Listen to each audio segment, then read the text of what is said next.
사막에 감춰진 미궁. 이집트 지하 미궁 발견. 이것은 피라미드를 능가할 것이다. 피라미드를 능가할 수 있는 게 있나요? 능가합니다. 피라미드 지하에 미로가 있나? 기원전 5세기 그리스의 역사가 헤로도토스의 역사서 역사 제2권에 이 미궁에 대한 기록이 남아 있습니다. 12왕은 공동으로 자신들의 기념물을 남기기로 결의하고 모이리스호 조금 위쪽 이른바 악어들의 도시 옆에 미궁을 지었다. 미궁에는 2층 건물이 있고 모두 3,000개의 방이 있다. 그 밖에도 17세기 고대 이집트 연구자인 아타나시우스 키르하는 미궁 대승을 남기기도 했습니다. 그러나 이렇게 역사서에는 있지만 그 흔적이 어디에도 없었던 미궁. 그래서 전 세계 고고학자와 지질학자들은요, 정말 미궁에 빠진 미궁을 찾기 위해 이집트로 향했습니다. 그런데 2008년 벨기에와 이집트의 공동 역사연구팀 마타하에서 드디어 미궁 위치로 보이는 곳을 찾은 것이죠.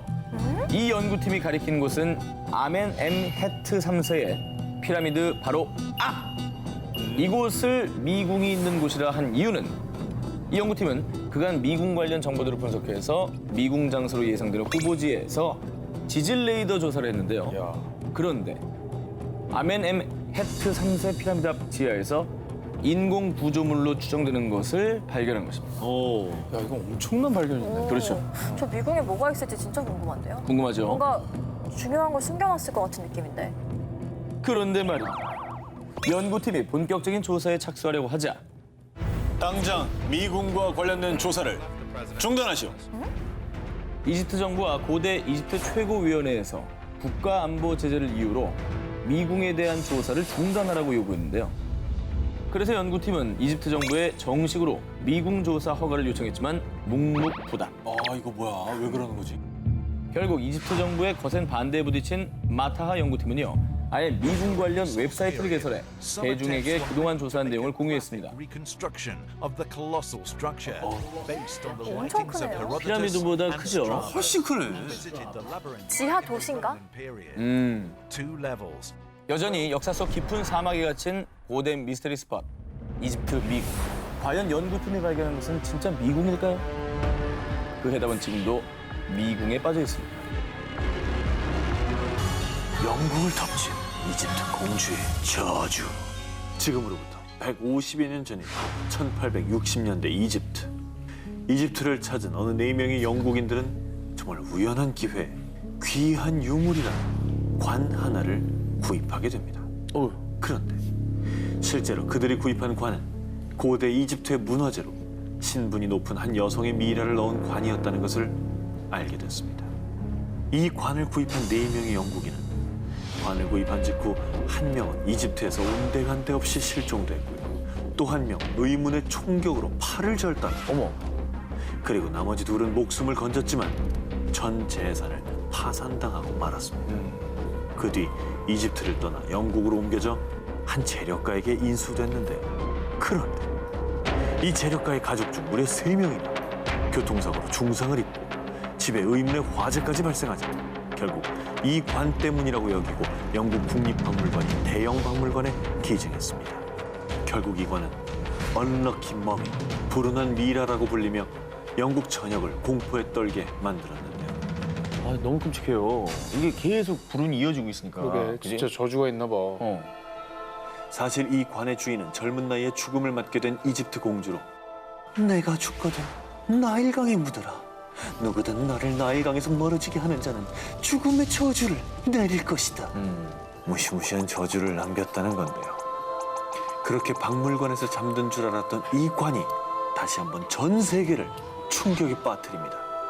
대형 박물관에서 이 저주받은 관을 경매를 통해 윌리엄 스테드라는 고고학자에게 넘겼고 그가 이 관을 배에 실었다는 건데요. 그 배가 바로 타이타닉호라는 거죠. 진짜? 그 침몰이 저 저주 때문이라는 그런 얘기인 거예요, 그러면? 이집트 공주의 저주가 타이타닉호를 침몰시켰다는 소문이 삽시간에 퍼졌는데 이에 대형 박물관 측은 관을 경매로 넘겼다는 것은 사실무근이고 지금도 박물관에서 보관 중이다 라고 해명을 했고요.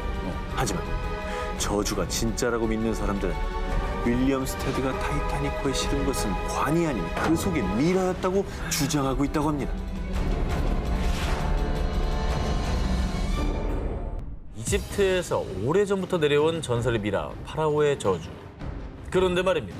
이 파라오의 저주가 올해 이집트를 발칵 뒤집었습니다. 뭐죠? 이집트의 파라오의 저주가 뭐 나왔습니까?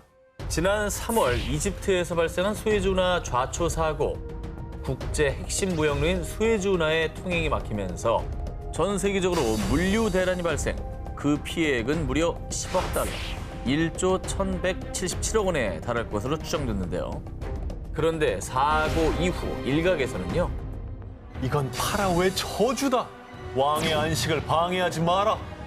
수에즈운하 사고가 파라오의 저주라고 주장했습니다. 무슨 말이죠? 이게 수에즈운하고 무슨 상관이에요? 갑자기요? 이 사고 발생 전 이집트 정부가 수도 카이로의 이집트 박물관에 잠들어 있던 신왕국의 절대 군주 람세스 2세, 여성 파라오 하트셉수트 등 이 고대 파라오와 왕비의 미라 총 22구를 신축한 국립문명박물관으로 옮기겠다고 발표. 그리고 수에즈운하 사고 발생 3일 만인 3월 26일에는 소하그 지역에서 열차 추돌 사고로 32명 사망. 그 다음 날엔 카이로에서 건물 붕괴로 18명 사망. 불과 며칠 새 각종 사고가 발생했습니다. 근데 중요한 건 사고들이 났으니까 네.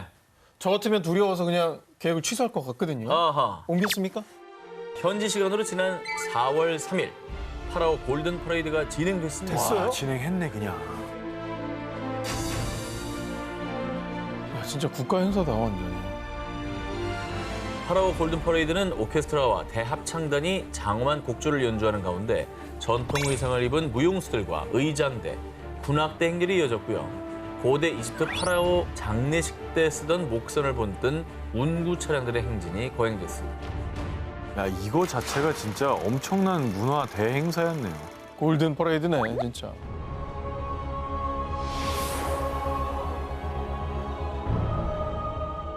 (1993년) 러시아 고고학자 나탈리아 폴로스마크가 알타이 공화국의 우코크 고지대 탐사 도중 고분에서 한 구의 미라를 발견, 고고학계에 큰 충격을 안겼습니다.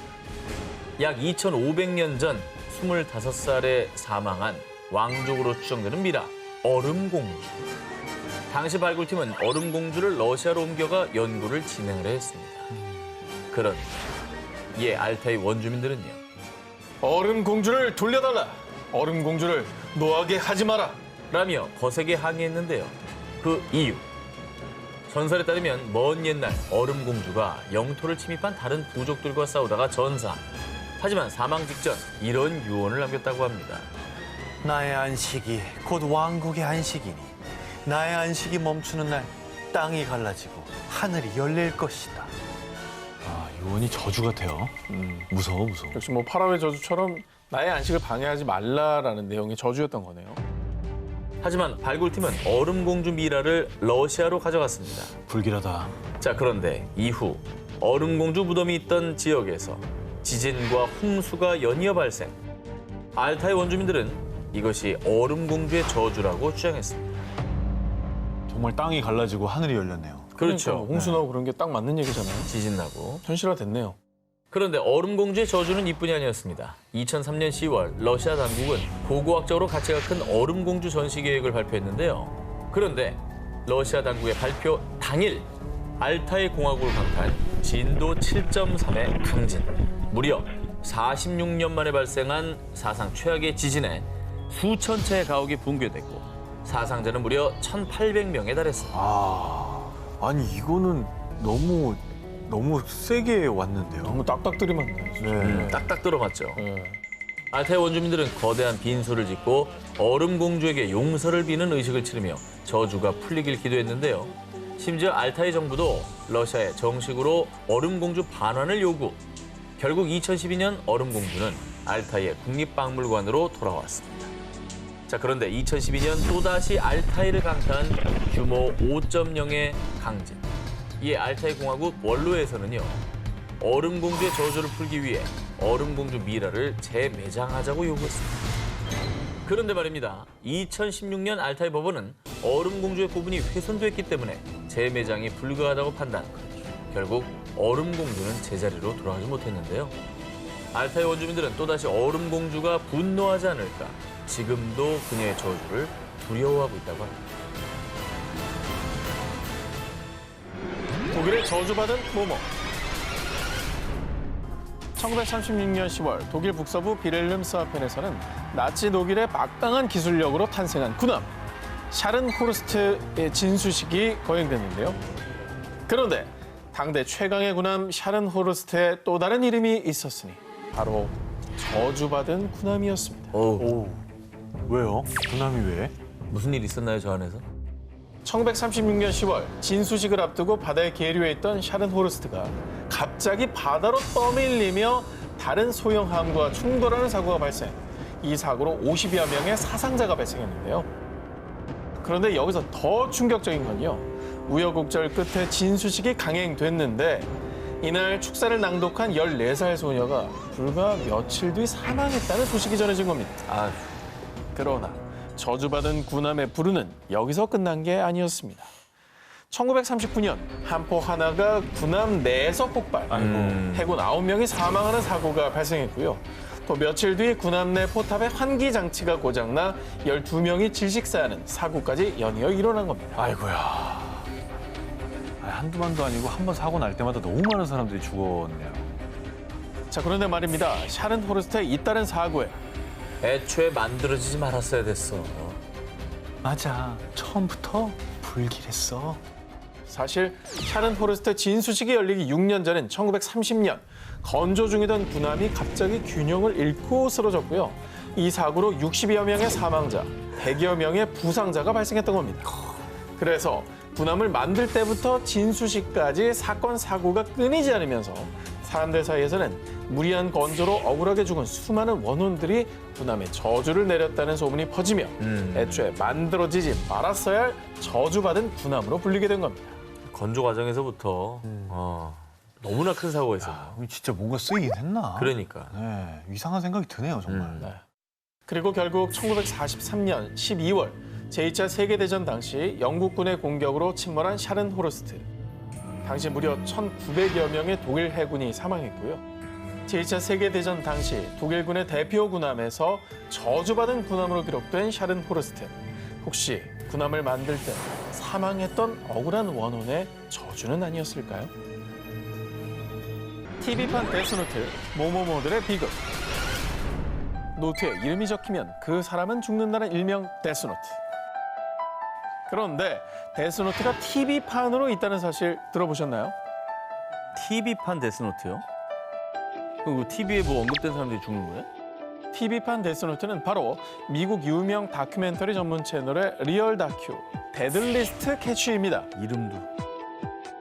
2005년부터 현재까지 17시즌이나 방영되며 인기에 힘입어 게임으로도 제작된 이 프로는요.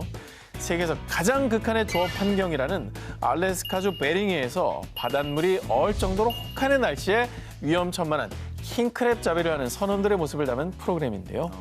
그런데 마치 데스노트처럼 이 프로그램에 출연해 이름을 올리기만 하면 사망하거나 사고에 휘말리는 등 불운이 뒤따라서요. 한편으론 데들리스트 캐치의 저주라고 불리는 악명 높은 프로그램이기도 합니다. 말만 들어도 위험해 보이잖아요, 그죠? 이름만 올리면은 뭐 사고를 당한다고 하니까. 사고에 노출될 수 있는 위험한 환경이긴 합니다. 극한 환경이긴 해요. 근데 이 제가 지금부터 전해드리는 소식을 들으면 과연 이 때문일까? 라고 의심을 하게 되시고요. 그래요?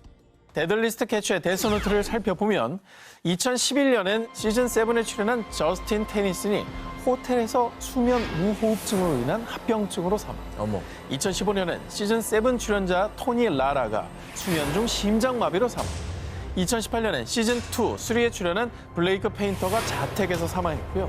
지난해엔 말론 레이에스와 닉 맥글라샨이 자택에서 숨을 거뒀습니다. 왜 이렇게 다 죽어요? 와, 무섭다. 아, 진짜 너무 무섭다. 한두 명도 아니고 여러 명이. 그것도 뭐 조업 중에 그런 게 아니라 일상생활을 하다가 그랬다니까. 진짜 무섭네요. 그런데 데들리스트 캐치의 저주가 더 소름 돋는 건요. 출연자뿐만 아니라 주변인들에게도 그 저주가 서린다는 점입니다. 프로그램에 출연한 잭 앤더슨의 동생이 2009년 폐렴으로 사망한 데 이어 2010년엔 그의 아버지가 실종됐다가 2년 뒤에 유골로 발견되는 사건이 있었고요. 그리고 데들리스트 캐치의 프로듀서 조 맥마흔은 2015년 캘리포니아에서 괴한의 총에 맞아 사망. 이렇게 수많은 불운을 몰고 온 데들리스트 캐치의 저주가 끊이질 않자 언론에선 가장 저주받은 TV 출연진들이라고 보도하기도 했지만요. 데들리스트 캐치는 현재도 큰 인기를 얻으며 방영되고 있습니다.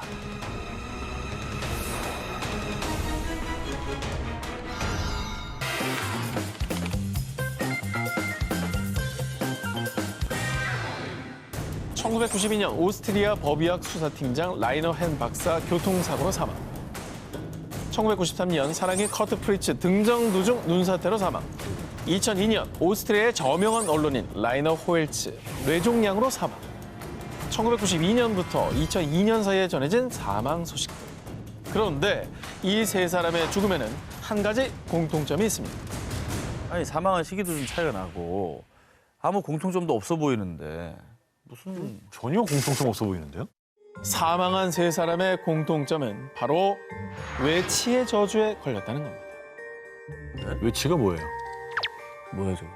외치는 1991년 9월 이탈리아와 오스트리아의 국경 지역인 외치탈 알프스 산맥의 빙하지대 만년설 아래에서 발견된 약 5,300년 전에 살던 자연 냉동 미라입니다. 발견 당시 시신뿐만 아니라 가죽옷, 나무활 등 석기시대 생활상을 알려주는 유물이 꽁꽁 얼어서 온전히 보존되어 있어서요. 고고학적으로도 가치 있는 외치를 이 학계에서는 지속적으로 연구해왔습니다.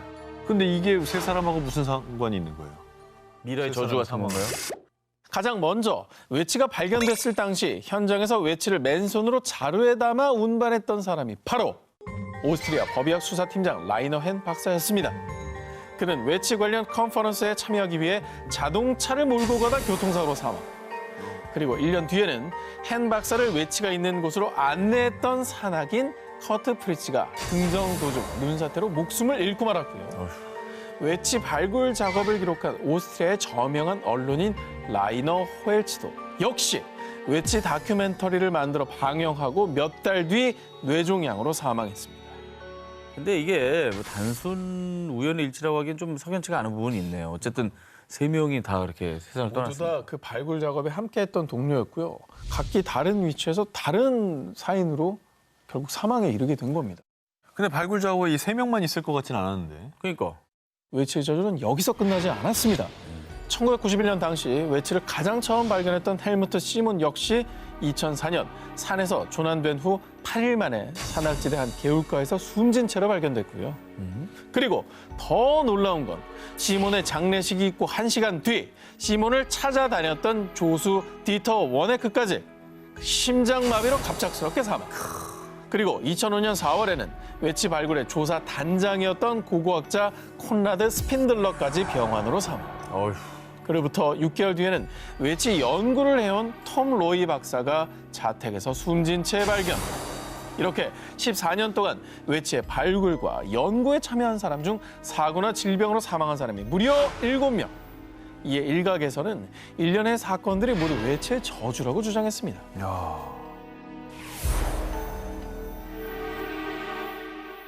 산 사람과 죽은 사람의 땅이라 불리는 고대 이집트의 수도 룩소르에는 아주 오래전부터 기묘한 전설이 내려오고 있습니다. 오래된 석상이 울부짖으니 마치 노랫소리 같다 하여라. 석상이 울부짖는다. 대체 뭐 어떤 석상인 거죠?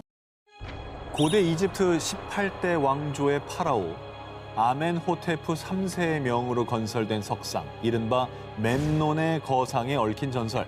기원전 1200년경 에티오피아의 왕인 멤논이 트로이 전쟁에 참전하니 비범한 활약을 보였으나 그리스군 아킬레스에게 죽임을 당했다. 이후 이슬이 맺히는 새벽이 되면 멤논이 새벽의 여신인 어머니 에오스에게 문안 인사를 드리는 소리가 석상을 통해 흘러나왔다. 멤논의 거상, 이 석상에서 노래가 들린다. 수천 년 전부터 전해져 온 전설을 두고 누군가는 신탁이라 여겼고 누군가는 행운이 깃드는 소리라고 믿었고요. 실제로 고대의 수많은 사람을 포함해 로마 황제 역시 석상의 노래를 듣기 위해 멤논의 거상을 찾았다고 합니다. 야, 로마 황제까지 왔으면 꽤 오래 내려온 아니 진짜 크지 않아요? 기원전 1200년에 대단한 거지. 저런 걸 어떻게 만들었을까? 그러니까. 아쉽게도 199년 로마 황제의 명으로 석상을 보수한 뒤부터는 더 이상 그 소리를 들을 수 없게 됐지만요. 그 기묘한 전설을 마주하고자 지금도 수많은 이들이 이곳을 찾고 있는데요. 수영장용 지하 파이프를 설치하던 중 충격적인 것이 발견됐습니다. 백완공이 발견한 것은 2개의 인간 두개골이었습니다. 어우, 이거는 좀 소름 돋는다. 어우, 진짜 무서웠겠는데? 살인 사건 아니에요? 그러니까 그러니까 막 아우 미결 사건. 어허. 아우, 원혼이 있을 것 같은 느낌도 들고. 아, 어떡해. 현장에서는 두개골과 함께 약 12개의 도자기 조각과 직물 조각, 그리고 신문 조각 등이 함께 발견됐는데요. 신문은 1978년에 발행된 것으로 신문의 날짜로 미뤄보아 그 두개골들을 1970년대 후반의 것으로 추정했습니다. 그런데 과학 수사 결과 밝혀진 충격 사실. 해당 두개골들은 1200년에서 1400년대의 것으로 추정. 각각 10세에서 11세 정도의 어린아이와 성인 남성의 것으로 보이는 아주 오래된 두개골이었습니다. 더욱더 놀라웠던 점은요. 이 미국 플로리다에서 발견된 두개골의 주인들은 고대의 페루인. 미국과 페루 간에 본격적으로 외교 관계가 수립된 시기는 1827년인데요. 이 두개골의 주인인 페루인들은 그보다 무려 약 600년이나 앞서 미국에 왔다는 사실입니다. 이야, 이건 진짜 희한한데? 그러니까 교류를 두 나라가 하기 전이면은 그 페루인들이 왜 또 어떻게 미국에 오게 된 건지가 궁금하네요. 두개골의 기본을 추적하기 위해 밤낮으로 연구에 매진했던 가라 바글리아 씨는요. 여전히 많은 것들이 미스터리로 남아있다고 전했는데요. 이름도 기억도 모두 잃은 두개골들은 여전히 침묵을 지키고 있습니다. 싱크홀 속에 열린 모모. 2022년 5월 중국 광시 좌ang족 자치구 러예현 동굴 탐험가들이 해당 지역에서 아주 거대한 싱크홀을 발견. 큰 화제가 됐습니다.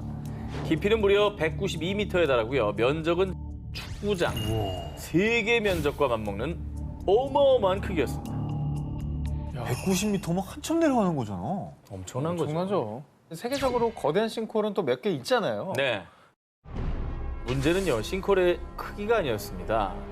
이 싱크홀이 아주 기묘하고 이상하고 놀랍고 신비로웠던 이유. 싱크홀 안에 울창한 원시림이 존재했습니다.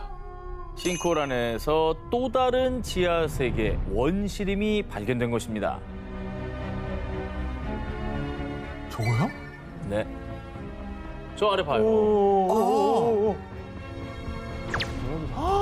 이 정도면 이거 뭐야? 울창하잖아요. 진짜 근데 울창하네. 햇빛이 진짜 넓으니까 햇빛 들어오는구나. 들어오지. 들어오네요. 와, 저 정도로 넓으면 그게 되는구나. 이거는 싱크홀이라고 봐야 되나? 너무 규모가 크니까 싱크홀이라는 말이 약간 안 어울리는 것 같아요. 위에서 안 찍으면 모르지 뭐. 아바타 같은 데 나오는 거. 네. 그렇지. 네. 싱크홀 속의 지하 세계는 놀랍게도 울창한 원시림 그 자체였습니다. 높이는 약 40m에 이르는 고대 나무들도 있었고요. 어깨 높이까지 올라오는 신비로운 식물들도 가득했습니다. 전문가들에 따르면 해당 싱크홀은 대규모로 공간이 충분하고 빛이 스며들 수 있는 독특한 구조로 이루어졌다고 하는데요. 그래서 예외적으로 아주 울창한 자연 환경이 조성될 수 있었던 거라고 합니다. 그리고 원시림이 워낙에 잘 보존된 덕에 식물뿐 아니라 여러 동물들도 서식을 하고 있다고 합니다. 정말 저 안에 어떤 생명들이 있을지 조사를 해보고 싶네요, 진짜. 어떻게 보면 저 지하 세계는 지구의 옛날 모습과 되게 비슷할 수도 있겠네요. 그럴 수 있죠. 혼자만 발전하지 않은. 싱크홀 아래 숨겨졌던 원시림을 발견한 전문가들도 흥분! 새로운 생태계가 드러난 만큼 지질학적 그리고 과학적 연구 가치가 높다고 판단을 했고요. 그 미스테리한 지하 세계에 대해서 꾸준히 연구를 이어나갈 것이란 계획을 밝혔습니다. 모모를 내뿜는 돌. 2013년 9월 멕시코 북서부 소노라주. 이곳에서 발견된 이것 때문에 과학계가 발칵 뒤집혔습니다. 바로 이겁니다. 뭐야 이게? 에? 돌? 돌인가? 맥반석 아니야? 이거 저기 발 뒤꿈치에 굳은 살 긁어내는 그런 돌 아니야? 제가 그 얘기를 합니까? 그거 말고 떠오르는 게 없는데. 크로스. 정말 놀랍게도 이 돌은 스스로 연기를 뿜어내고 자체 발광, 돌에서 빛까지 새어나왔습니다. 이런 돌 보신 적 있으십니까? 맥반석 오징어 밑에 있어. 맥반석에서는. 아, 그럼 불을 지지니까. 아, 그래요? 아니 이거 자연 발화인 줄 알았지. 야광돌 있잖아요. 야광돌. 아, 그거는 설마 오늘 주제 야광돌 형광 물질을 칠한 거죠. 그런데 말입니다. 더욱더 기묘한 건 빛만 나는 게 아니라 연기도 피어오릅니다. 이 표백제 원료인 염소처럼 고약한 악취를 풍겼고요. 이 연기가 닿은 종이 판자는 색깔이 변했습니다. 무독물질 아니야? 어디에서도 본 적 없는 이 괴상한 돌을 발견해 현지 주민들은 극도의 두려움을 느꼈고요. 결국 한 연구소에서 이 돌을 수거해 조사했습니다. 그리고 그 결과 이 돌이 어디서 왔는지 출처도 불분명하고 돌의 성분도 파악할 수 없었습니다. 그야말로 돌의 정체는 미스터리. 전혀 밝혀내지 못했습니다. 아니 염소 성분이 들어간 광물은 많은데 네. 그게 발광을 하거나 그렇진 않는데. 일각에선 이 돌을 운석으로 추측하기도 했습니다. 그 예로 지난 2000년 중국 신장 위구르 자치구 푸캉시 인근 고비 사막에 떨어진 운석이 이 돌처럼 스스로 저렇게 빛을 냈기 때문인데요. 와, 대박이다. 너무 이쁘다. 저런 게 있긴 있군요. 네, 자체로 빛을 내는 운석들은 있었던 겁니다. 이쁜데? 하지만 멕시코에서 발견된 돌은 빛뿐만 아니라 정체불명의 연기, 악취까지 풍겼다는 점. 그것이 바로 미스터리였습니다. 이에 일각에서는 돌이 아니라 또 다른 생명체는 아닐까? 이 돌은 UFO의 흔적이 분명하다라고 주장했습니다. 외계에서 온 건 맞는 것 같아. 모양도 이상하고. 자, 이 돌이 UFO의 흔적, 외계에서 온 돌이라는 주장에 힘이 실린 이유. 이 돌이 발견된 멕시코 소노라주에서 불과 1년 전인 2012년 마치 외계인처럼 보이는 두개골이 대거 발견된 겁니다. 바로 야, 저 모습이죠. 이건 너무 이상하다. 영화 에일리언이잖아. 저도 그 생각했어요. 어. 같은 지역에서 발견된 기묘한 두개골과 정체불명의 돌. 혹시 와, 정말 외계인의 흔적인 걸까요? 저 녀석의 흔적이라고? 야, 두개골 진짜 이상하다. 너무 궁금한데? 이거 어떻게 뭐 연구가 안 되나? 빛과 연기를 뿜는 괴상한 돌. 어쩌면 이 돌에 우리가 모르는 미스터리한 1급 비밀이 숨겨져 있는 건 아닐까요? 중국판 모모? 중국 스촨성 러산시에 위치한 헤이주거우 숲. 스멀스멀 피어오르는 안개가 자욱히 깔리고 검은 대나무들이 우거진 비경을 자랑하는 곳입니다. 근데 진짜 이쁘다. 풍경은 기가 막히네요. 그런데 이 숲에는 아주 무시무시한 전설이 깃든 곳이 있습니다. 현지인들에 따르면요. 1950년대 수십 명의 사람들이 저 계곡을 건넜지만 살아 돌아온 사람들은 아무도 없었어요. 헤이주거우 숲에 위치한 협곡. 이곳에 들어가는 건 자유입니다. 하지만 무사히 돌아올 수는 없습니다. 이른바 죽음의 계곡으로 불리고 있는 곳입니다. 뭐야 무섭게. 저기서 뭔 일이 일어나는 거예요? 오, 오싹하다. 아니 되게 예쁜 풍경이었는데 그 말 듣고 나니까 되게 무서워 보이네요. 갑자기. 음산해 보이죠? 네. 실제로 과거부터 수차례 의문의 실종 사고가 발생했습니다. 뿐만 아니라 최근 2016년에도 탐험에 나섰던 남성 한 명이 실종, 많은 사람을 공포에 떨게 했습니다. 그래서 헤이주거우 계곡은요, 선박과 항공기들이 원인 모르게 실종되는 것으로 유명한 버뮤다 삼각지대의 이름을 따서요, 중국판 버뮤다 삼각지대라고도 불립니다. 그런데 말이죠, 더욱 소름 돋는 것은 헤이주거우 계곡의 위도는 북위 30도로 버뮤다 삼각지대와 같은 위도에 위치했다는 점입니다. 헐. 심지어 헤이주거우의 지형 또한 같은 삼각형 형태였습니다. 뭐야 별거 아닌 것 같은데 되게 무섭네. 아니 그리고 실제로 사람들이 실종됐다잖아요. 그렇죠. 그런 사건이 벌어진 거니까. 헤이주거우 계곡을 둘러싼 이 오싹한 미스테리한 사건들 때문에요. 그 계곡에 키가 2m가 넘는 거인이 산대. 계곡에서 큰 소리를 내면 산신이 노에서 안개를 뿜으며 그 사람을 쓸어가 버린대. 거인설부터 산신의 할아버지라 불리는 야인의 전설 등이 내려오고 있습니다. 근데 이 정도면 사실 좀 과학적으로 수사를 해야 되는 거 아닙니까? 헤이주거 계곡을 조사한 전문가들에 따르면요. 헤이주거원은 다량의 철이 함유된 현무암이 분포돼 있어 자기장 수치가 비정상적으로 높습니다. 자, 이 높은 자기장 수치 때문에 많은 사람이 방향 감각을 상실하고 숲에서 길을 잃은 것이라 주장을 했는데요. 하지만 이 또한 하나의 주장일 뿐 명확한 인과관계가 밝혀진 것은 아니라고 합니다. 헤이주거 계곡, 그 비밀은 밝혀지지 않았지만요. 부디 연구가 지속돼 더 이상의 미스테리한 실종 사건이 발생하지 않길 바랍니다. 절벽에 숨은 모모. 이번 특종은요, 사진부터 공개해드리겠습니다. 저 뭐야 가운데? 저거는 인공구조물인데 완전히 누가 봐도. 자연이 만들어둔 절벽에 너무나도 이질적인 누군가의 손길이 닿은 듯한 인공적인 구조물. 동유럽과 서아시아의 경계에 있는 국가 아제르바이잔에 위치한 이 신비한 유적은 현저로 페리갈라, 일명 요정의 성으로 불리고 있는데요. 4세기에서 8세기 사이에 지어진 것으로 추정되는 이 페리갈라는 무려 300m 높이의 절벽의 위치, 그 존재 자체가 미스터리입니다. 야, 300m 위까지 저 돌을 다 짊어지고 올라가서 졌다가 건물을 졌단 말이에요? 아니죠. 땅에 지은 게 네. 올라간 거죠.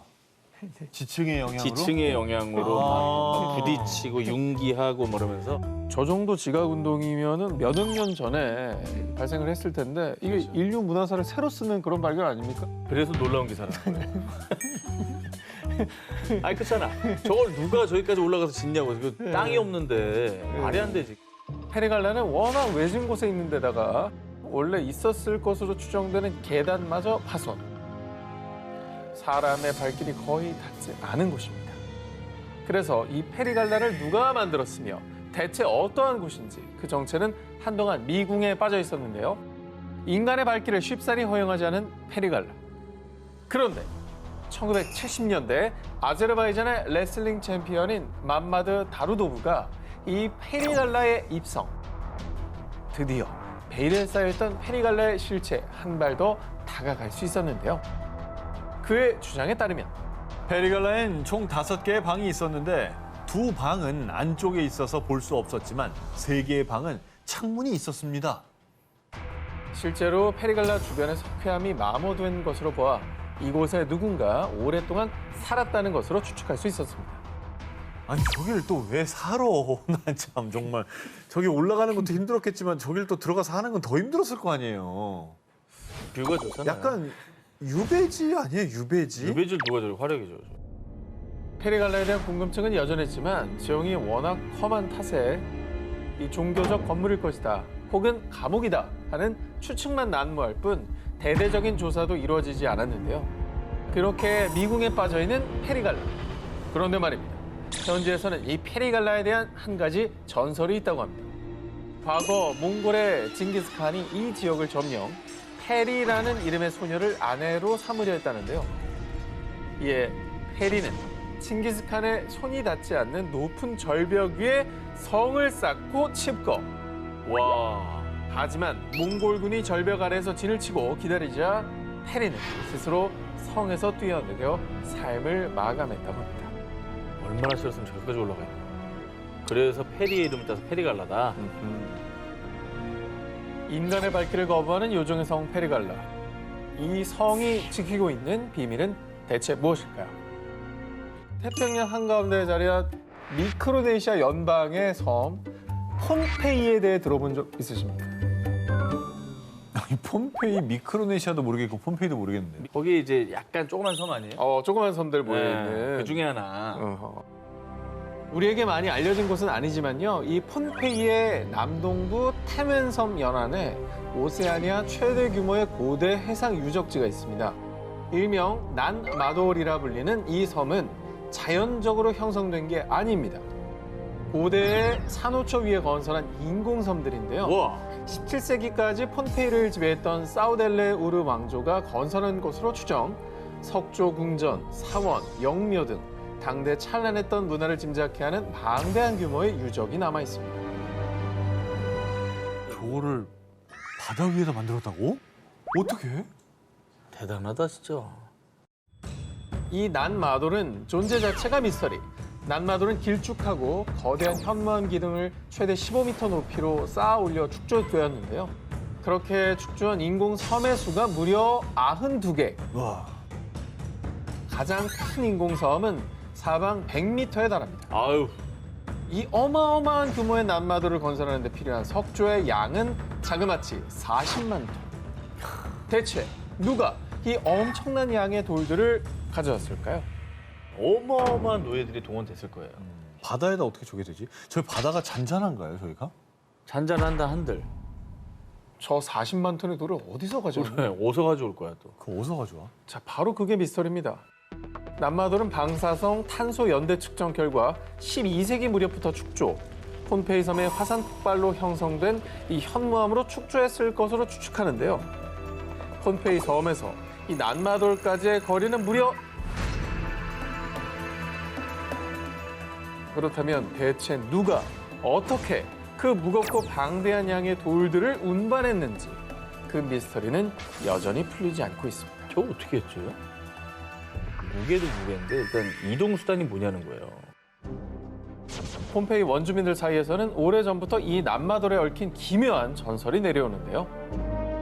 쌍둥이 마법사인 올리시흐파와 올로소파가 신비한 주문을 외우니 거대한 바위가 공중으로 부양하여 도시를 건설하였다. 전 여기 한 표입니다. 이게 말이 된다고 생각할 정도예요. 아니면 저거 말고는 설명이 안 되니까. 그러니까 마법으로 돌을 이렇게 뚝 끼워서 이렇게 이제 옮겨놨다. 그러면 말이 되죠. 어허. 네. 신비한 마법으로 형성됐다는 난마돌의 전설. 지금도 폰페이 원주민들은 이 난마돌에 신비한 영역이 깃들어 있다며 전설을 굳게 믿고 난마돌을 신성시하는데요. 미스터리로 가득 찬 고대 해양 유적 난마돌. 그 신비한 수수께끼는 아직도 풀리지 않고 있습니다. 저주받은 모모떼 습격. 2021년 11월 12일 이집트 남부 최대 도시 아스완. 500명이 넘는 사람들이 동시다발적으로 병원을 찾는 일이 발생했습니다. 역병이네, 역병. 큰 사고가 있었던 거야.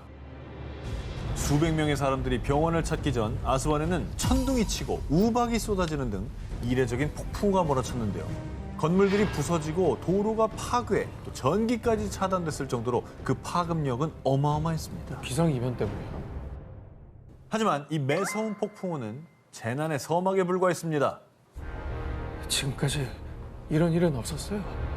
이건 저주가 틀림없어요. 공포했던 아스완 시민들. 대체 이곳에 무슨 일이 있었나? 폭풍우가 그친 이후 영화에서나 봄직한 수백, 수천, 수만, 아니 셀 수 없는 수의 전갈대가 출현. 마을을 급습한 건데요. 전갈에 쏘인 환자들은 극심한 고통과 함께 발열, 구토, 설사의 증상을 겪고 병원을 찾은 겁니다. 와, 이거는 가끔 막 성경에 나오고 이런 거 아니에요? 하늘에서 막 바람이 할래도 안 되는 거죠. 저거는 불가능하죠. 그치? 너무 이상한데 이거? 이 아스완 근처는 사막지대입니다. 그러니까 전갈이 생소한 건 아니었어요. 하지만 이렇게 하룻밤 사이에 이렇게 때로 움직이는 전갈은 이 동네 사람들이 봤을 때도 처음 있는 일이었다고 합니다. 전문가들은 전갈이 빗물에 실려서 마을로 흘러들어온 것이라고 설명하지만 주민들은요. 누군가 파라오를 분노하게 한 거예요. 이건 저주가 분명하다고요. 그러니까 여기는 영험한 기운이 있다니까. 나는 이집트는 좀 진짜 피라미드에 뭐 저주 이런 거 있잖아. 난 믿어요. 믿어요? 여기는 뭔가가 달라. 뭔가 좀 노여워하고 있는 거야. 실제로 폭풍우가 몰아치기 바로 하루 전 이집트의 고고학자들이 2400년 된 파라오 왕의 사원 유적을 발견. 신비한 비문이 새겨진 돌들에 대한 심층적인 연구를 시작한다고 밝혔는데요.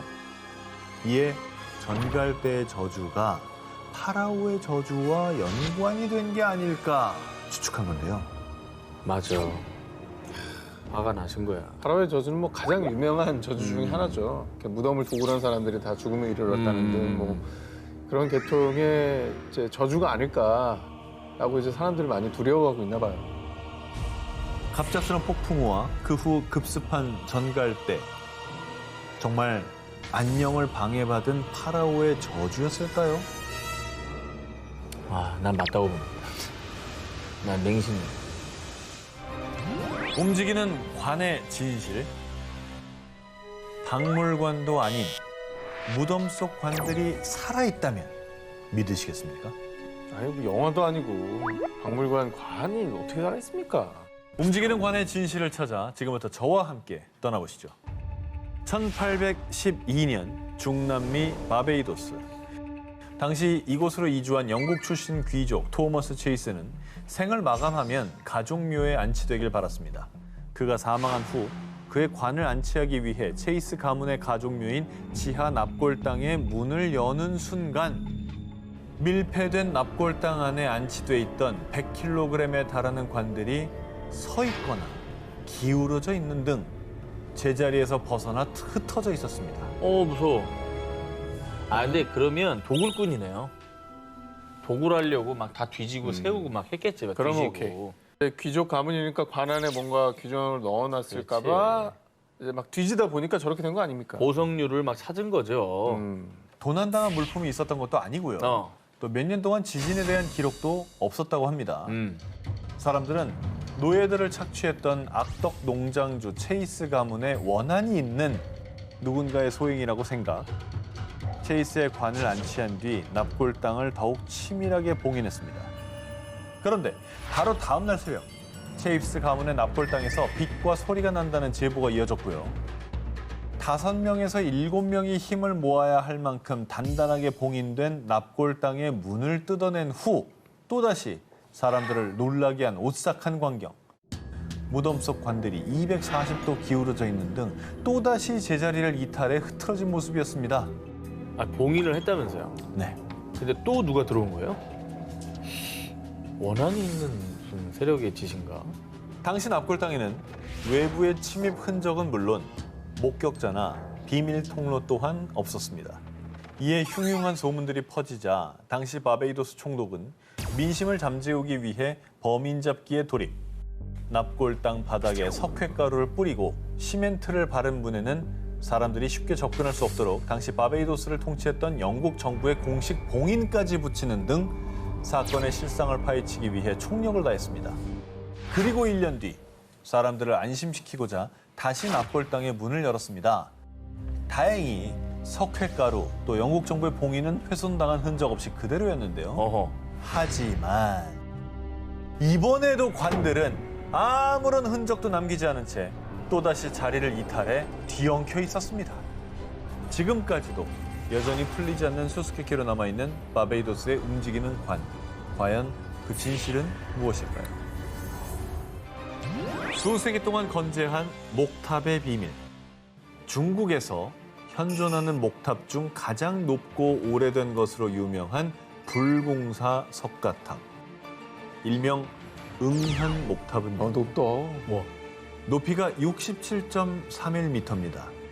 이런 높이임에도 무려 966년 동안이나 단 한 번도 무너진 적이 없이 보존되고 있어 신비한 수수께끼로 통하는데요. 13세기 원나라 시절에 규모 6.5의 지진 발생했고요. 집 5,800채가 파괴되고 1,400여 명이 사망. 1926년엔 군벌 전쟁으로 200개가 넘는 포탄이 탑에 쏟아졌지만 쓰러지기는커녕 굳건함을 보였고요. 심지어 1950년대엔 2번의 낙뢰에도 목조 건물인 응현 목탑만은 멀쩡했습니다. 무려 1000년에 가까운 시간을 건재해온 응현 목탑의 내진, 낙뢰, 방제, 방화 능력은 중국 내에서도 미스터리. 중국인들은 탑에 신비한 힘이 있다고 믿었습니다. 다른 걸 다 떠나서 진도 9.0은 놀라운데요. 아니, 나무라며. 틀어지지도 않나? 그러니까.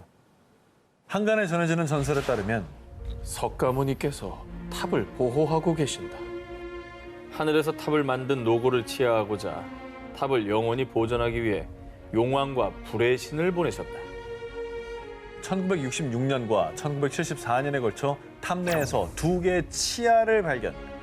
조사 결과 이 치아가 바로 불치사리, 석가모니의 치아로 밝혀졌는데요. 그래서 전설 속 불치사리의 성스러운 힘이 탑을 보호한다고 전해진 겁니다. 와. 그리고 응현 목탑을 지켜준다는 전설 속 보물이 또 있습니다. 응현 지역 전설에 따르면 탑을 보호하기 위한 3가지 보호주, 구슬이 존재. 불구슬은 천둥과 폭격을 막고, 물구슬은 홍수에서 탑을 보호하고, 먼지구슬은 먼지로부터 탑이 오염되는 것을 방지한다고 전해져 오고 있습니다. 1000년을 버틴 미스터리한 목탑. 정말 사람들의 믿음처럼 전설 속 보물들의 성스러운 힘이 재난으로부터 탑을 보호하고 있는 걸까요? 2006년 일본 일가족 살인 용의자 자살. 2017년 일본 학생 2명 동반 자살. 들리는 소문에 따르면 연평균 최소 1명이 극단적인 선택을 감행. 일본엔 악귀가 자살을 유도하는 건너선 안 될 전설의 다리가 있는데요. 오싹한 전설을 가진 이 다리는 일본 나가노현에 위치한 가루이자와 다리, 일명 죽음의 다리입니다. 아유. 일단 다리 난간에 높게 설치된 철조망부터가 예사롭지 않고요. 수시로 경찰들이 순찰을 돌 정도로 삼엄한 분위기를 가진 곳인데요. 그렇다면 가루이자와 다리의 오싹한 금기 사항이 대체 무엇이냐? 첫 번째, 다리 위에서 차 엔진을 절대 끄지 말 것. 방전되는. 두 번째, 다리 근처 신사 입구를 지나가지 말 것. 만약 금기사항을 어기면 자살한 악귀가 저승으로 끌고 가기 위해 사람들을 홀려 자살을 유도하거나 사고에 휘말리게 하는 저주를 받게 된다고 합니다. 그러니까 오죽하면 자살 명소란 얘기가 나왔겠어요. 그러니까 이런 악귀들한테 홀려서 사람들이 나도 모르게 거기서 좀 극단적인 선택을 하게 만드나 보죠. 실제로 일본의 코미디언인 시마다 히데히라가 과거 2가지 금기사항을 모두 어기고 곧바로 한 영매사한테 달려갔더니 당신 뒤에 자살한 20명의 원혼이 매달려 있어. 이 즈음 가루이자와 다리에서 자살한 사람의 수와 일치했다고 합니다. 다행히 전설 속 지나선 안 되는 신사는 현재 터만 남아 있습니다. 그런데 한 가지 오싹한 사실은 예전에 온천의 신을 숭배하던 신사의 현판엔 유카미라고 쓰여 있었습니다.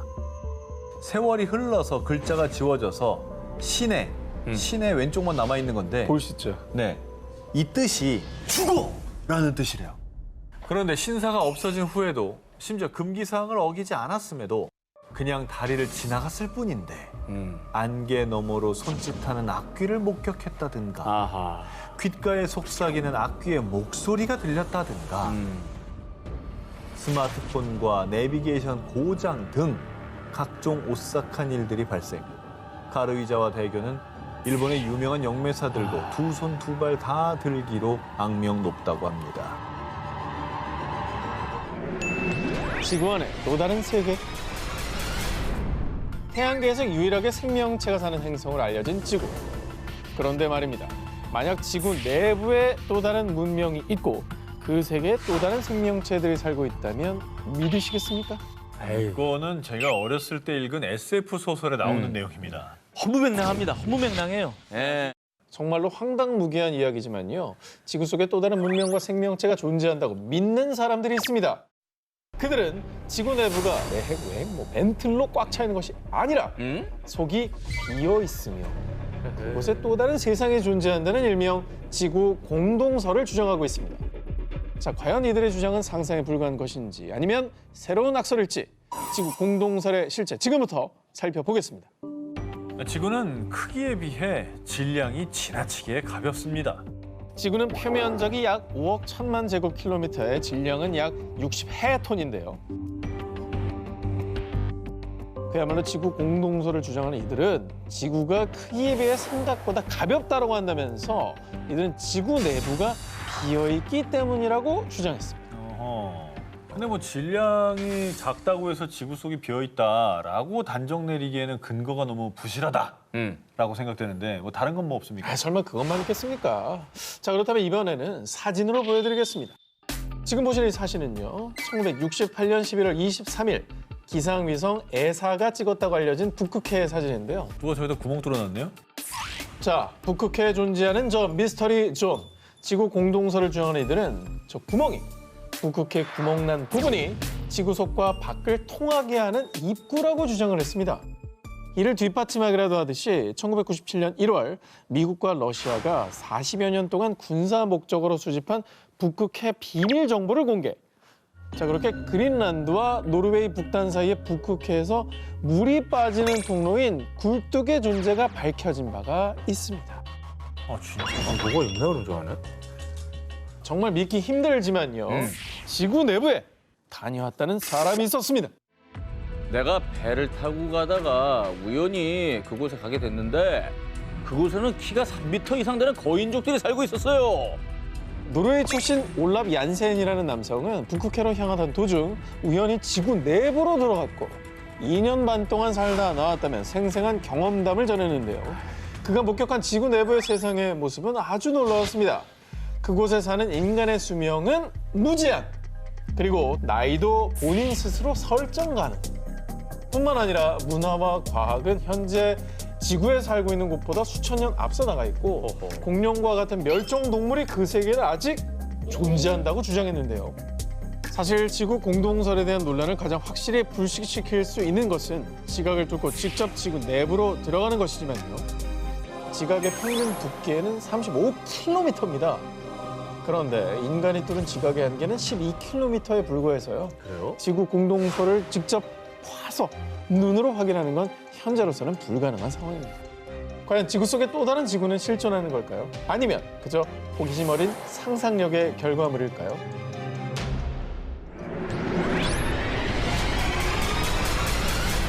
자 일단 이렇게 해서 북극 남극 양쪽으로 한번 치고 갑니다. 남극입니까? 남극입니다. 아, 이게 헤드라인만 봐도 저랑 크게 다른 게 없는데요. 좀 나요. 들어보시면 실망. 19에서 18위 정도 납니다. 현재 약 400만 년 전 아프리카에서 처음으로 출현한 것으로 알려진 인류. 그런데 말입니다. 일각에서는 최초의 인류와 문명이 등장한 곳이 이곳이라고 주장하는 사람들이 있습니다.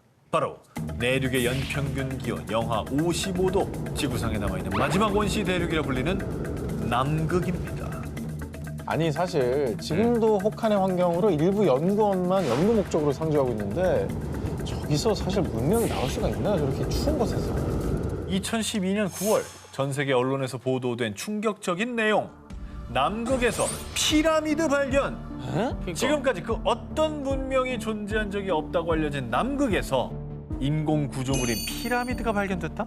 이게 바로 사라진 초고대 문명과 우리가 모르는 인류가 남극에 존재했다는 증거 아니겠습니까? 그럼 좀 이상하긴 하다. 자, 일부 과학자들은 날씨 변화가 심한 남극에서 오랜 세월 침식되면서 이 피라미드 모양을 갖추게 됐다라고 주장했습니다.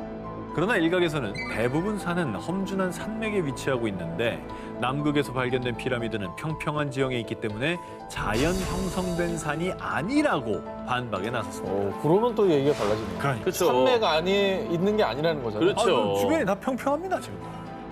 그러면 증거를 좀 더 주시면 제가 그래요? 믿어보겠습니다. 알겠습니다. 네. 제가 요 정도로 남극 대륙에 고대 문명이 있다. 이런 걸 주장하는 게 아닙니다. 2012년 8월 네이처에 따르면요. 남극의 암석을 조사해 봤더니 무려 1,500만 년 전 남극 대륙에 야자수숲이 있었다고 추정되는 연구 결과가 나왔던 겁니다. 그러니까 과거 남극이 지금과 달리 인류가 생존할 수 있었던 아열대 기후였다는 거죠. 그럴 수 있지. 그래서 당시 존재했던 초고대 문명의 인류가 이 피라미드를 만든 것이 아니냐라는 주장이 제기되기도 했습니다. 그러니까 최초 인류가 아프리카에 등장했다라고 추정되는 게 한 400만 년 전이라고 보면 만약에 이제 1,500만 년 전에 남극 인류가 있었다면 인류의 기원의 역사가 바뀔 수가 있는 거예요. 달라지는 거죠.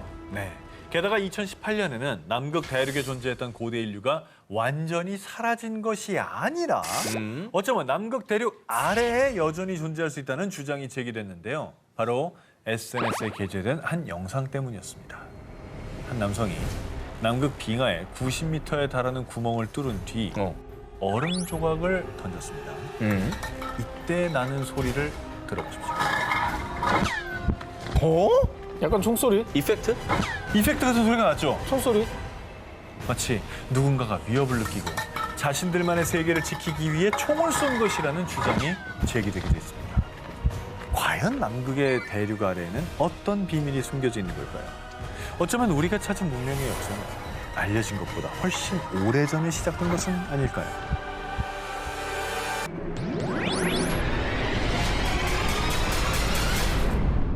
자, 두 기자님은 미지의 파라다이스, 바닷속으로 사라진 전설의 대륙 하면은 제일 먼저 떠오르는 곳이 어디입니까? 아틀란티스. 아틀란티스. 아틀란티스. 당연히. 그리스의 철학자 플라톤의 저서를 보겠습니다.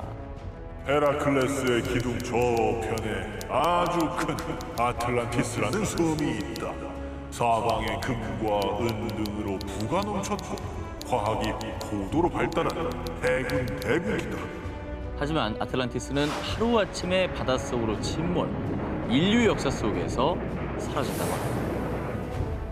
이게 이제 저서에도 나오니까 사실 뭐 구전으로만 내려오던 땅이 아니라 정말 분명히 기록된 게 있으니까 우리가 다 있었겠구나라고 생각은 많이 되는 건데 만약에 아틀란티스가 실존했다면 어허. 우리가 알고 있는 인류 최초의 4대 문명보다 훨씬 전에 그렇죠. 초고대 문명이 있었다는 겁니다. 그러니까 인류 역사가 바뀌는 거죠, 이렇게 되면. 수백 년 동안 사람들의 관심을 끌며 전 세계 수많은 고고학자, 역사가들이 아틀란티스를 찾아 대탐험, 대서양, 모로코의 사하라, 심지어 버뮤다 삼각지대까지 아틀란티스라고 주장하는 곳들이 너무나도 많았습니다. 하지만 아직까지 이 아틀란티스의 실체는 정확히 밝혀지지 않았는데요. 그런 가운데 아틀란티스라고 주장하는 또 하나의 후보가 등장합니다. 바로 바하마 제도의 작은 섬, 비미니. 여기서 아틀란티스 뭐 유적이라도 발견된 겁니까? 아하. 자, 먼저 비미니 섬이 아틀란티스라고 주장하는 첫 번째 근거를 소개해드립니다. 먼저 비미니 섬 인근 바닷속에서 도로가 발견됐습니다. 도로요? 일명 비미니 로드라고 불리는 이곳은 평균 길이가 2m고요. 높이가 약 0.5m, 무게가 1톤가량 되는 네모난 돌이 규칙적인 간격으로 약 630m 거리까지 배열돼 있었습니다. 이 구조물을 발견한 밸런타인 박사는 비미니 로드가 최소 6,000년에서 12,000년 전에 만들어진 인공 도로라고 발표. 일각에서는 이 비미니 로드가 아틀란티스로 가는 통로라고 주장하고 있습니다. 저게 말이 됩니까? 저게 자연현상입니까? 저거는 진짜 자연현상이라고 보기에는 좀 그러네요. 전 말이 안 돼요. 너무 균질하긴 하네요. 그렇죠. 아니, 예. 바닷속에 그것도 한 10,000년 전에 인공 도로가 있다. 사람이 만든 도로가 있다. 그렇죠. 이거는 진짜 우리가 몰랐던 문명이 있었을 수도 있다는 얘기 같아요. 근데 어찌됐건 간에 뭔가 더 증거가 나와야지만 이게 좀 확정이 될 것 같아요. 결정적인 게 있습니까? 그래서 그들이 주장하는 또 다른 근거를 제시하겠습니다. 20세기 초 미국의 유명한 예언가인 에드가 케이시. 그는 1929년 주식시장 붕괴와 대공황, 제2차 세계대전과 소련의 몰락까지 정확히 예언했습니다. 그런 그의 또 다른 예언. 1968년 바하마 해역에서 아틀란티스 대륙이 바다 위로 솟아오를 것이요. 아니 뭐 아직까지도 솟아오르진 않았는데 이 예언이 왜 중요한 증거라는 거죠? 비미니 섬이 위치한 곳이 바로 바하마 해역이라고 아까 말씀드렸죠. 예. 결정적으로 비미니 로드가 처음 발견된 시기가 바로 1968년이었습니다. 아니, 그러니까 떠오른다는 게 이게 물 위에 뜬다는 게 아니라 그렇죠. 사람한테 발견된다 이런 말입니다. 그렇게도 그렇죠. 해석할 수 있죠. 어허. 아니 근데 그거는 뭐 신기하긴 한데 이거는 약간 저 예언가의 영역이지 이게 뭐 과학이 과학적인 아니잖아요. 근거는 아니잖아요. 뭔가 좀 더 필요한 것 같은데. 인정합니다. 그죠? 그래서 제가 또 하나의 가설을 준비했어요. 바로 아틀란티스가 현재 카리브해 쿠바 일대에 존재했다는 주장입니다. 쿠바. 쿠바 아틀란티스 설을 제기한 이는 영국의 유명 역사 작가인 앤드류 콜린스. 그는 전 세계 각지의 고대 문명 유적지, 신화와 플라톤의 기록을 연구해 추리했습니다. 쿠바가 아틀란티스였다는 첫 번째 근거. 아틀란티스는 리비아와 아시아를 합친 것보다 큰 거대한 대륙이다. 사람들은 플라톤의 대화편에 기록된 이 문장을 아틀란티스의 대륙 크기라고 생각했는데요. 하지만 콜린스는 그리스어의 보다 큰이라는 단어가 중간에라는 단어와 유사하다고 생각, 아틀란티스 대륙을 리비아와 아시아의 중간 위치인 카리브해 지역으로 추측했습니다. 참고로 이때는 아메리카 대륙을 발견하기 전이기 때문에 리비아와 아시아의 중간 위치를 카리브해로 추측하는 것이죠. 근데 또 왜 하필 쿠바예요? 쿠바가 아틀란티스였다는 근거 두 번째입니다. 큰 산맥이 차가운 북풍으로부터 아틀란티스 대평원을 보호했다. 콜린스는 플라톤이 말한 산맥이 쿠바의 과니구아니코 산맥이라고 주장을 했는데요. 실제로 매년 겨울이면 북쪽 할렌 전선이 쿠바 대륙으로 불어닥치는데 과니구아니코 산맥이 북풍을 막아서 쿠바의 서쪽 평원 작물들을 보호한다고 합니다. 아니 그렇게 치면 북풍 막는 산맥은 너무 많죠. 아니 산맥 중에 많다. 바람을 안 막는 산맥이 없죠. 없지 산맥 그래요. 무조건 근거 좀 부족해야지. 근거가 부족하다. 네. 자, 이번엔 진짜 확실한 근거를 말씀드리겠습니다. 쿠바가 아틀란티스였다는 근거 세 번째. 콜린스가 주목한 멕시코 신화 뱀의 사람들. 뱀의 사람은 동쪽의 아스틀란에서 거주한다. 7개의 동굴에 우두막을 짓고 살아. 콜린스는 신화에 언급된 아스틀란이 아틀란티스와 어원이 같으며 신화 속 동굴이 바로 쿠바 푼타델 에스테 1호 동굴이라고 주장했습니다. 이 동굴에 동심원이 연속적으로 고리를 이루며 그 옆으로 S자 모양의 꼬리가 나온 암각화가 있습니다. 네. 콜린스는 이것을 혜성으로 추측. 고대인들이 혜성을 하늘에서 내려오는 불의 뱀으로 여겼기 때문이죠. 그래서 멕시코 신화 속 뱀의 사람들의 고향인 아틀란티스를 쿠바로 해석을 했습니다. 벽화가 근데 너무 생생하다. 누가 그려놓은 것처럼. 우리가 벽화 많이 봤는데 저렇게까지 선명한 벽화 잘 없잖아요.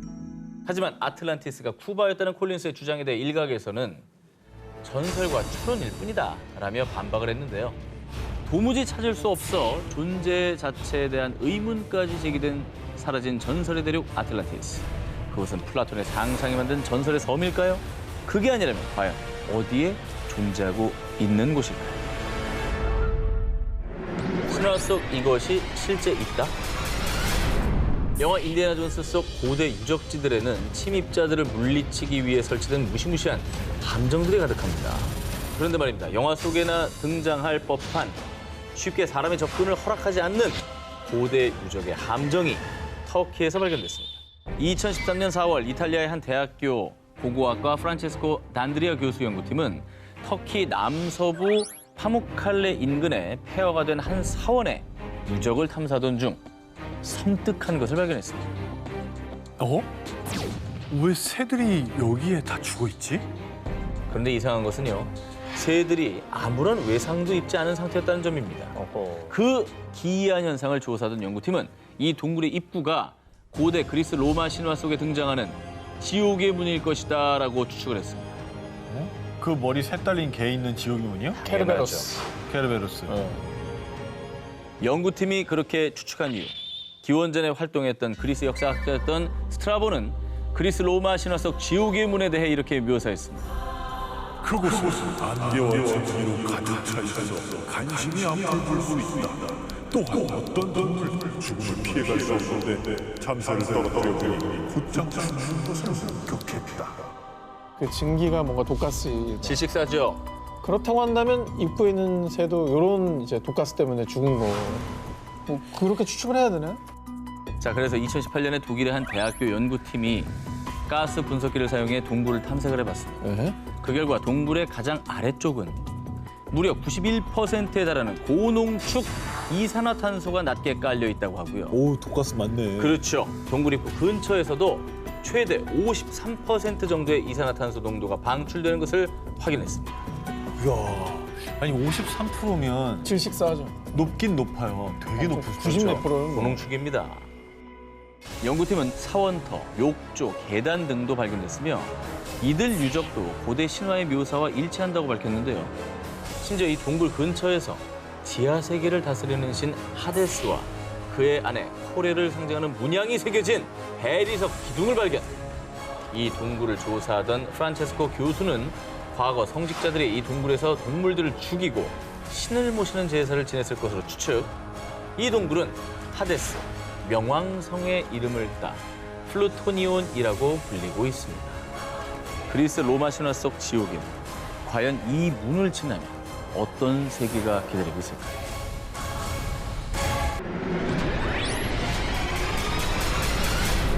이번 특종은 폴란드 고고학 팀을 충격에 빠뜨린 사진부터 공개하겠습니다. 오호. 어쨌든 글씨가 뭐 잔뜩 써 있네요. 역시 오 기자는 관찰력이 뛰어납니다. 하게. 네.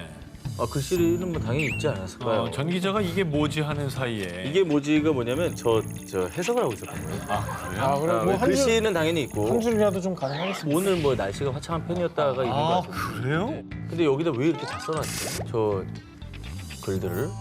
이곳은 아프리카 수단 북부의 나일 계곡의 한 유적지에서 발굴된 지하실입니다. 벽면 가득 적힌 알 수 없는 글씨와 함께 발견된 것이 있었는데 이것이 바로 7구의 미라. 와. 이 지하실을 연구한 폴란드 고고학 팀은 미라들과 벽의 비문은 악령을 쫓아내기 위한 것입니다. 저렇게 긴 글들을 왜 써놨겠습니까? 날씨겠다면서요. 아니 날씨가 화창한 데 비해서 여기 기운이 심상치 않다고 써 있었어요. 아니 근데 이제 근데 이 폴란드의 고고학 팀은 발견 당시 미라들이 모두 예복을 입었고 일부는 십자가를 목에 걸고 있는 점에 주목했어요. 이 지하실을 1113년에 사망한 트리니티 수도원의 대주교 게오르기오스와 성직자들의 무덤으로 추측. 마쿠리아 왕국에서 가장 강성했던 왕의 무덤을 지키고 있는 것이라고 주장했습니다. 야 이건 또 다른 얘긴데. 마쿠리아 왕국은 뭐예요? 마쿠리아. 왕국은 모르죠. 전 처음 들어봐요. 뭐 어디예요 이게? 마쿠리아 왕국은 뭐 지금은 사라진 문명으로요. 예. 5세기 후반에 현재 수단 북부와 이집트 남부에 건립된 기독교 국가인데요. 수도인 고대 동골라를 중심으로 거대한 건물을 새롭게 건립하고 벽화와 공예예술이 발달, 와. 약 900년 동안 왕국이 번성했던 것으로 전해지고 있습니다. 아니 우리가 너무 모르잖아요. 900년이면 사실 뭐가 많이 있어야 될 것 같은데. 거의 신라 정도 있었던 건데. 그러니까 그러네. 좀 생소한데 사실 저 미라들이 지키는 왕은 그럼 누군지 알려졌습니까?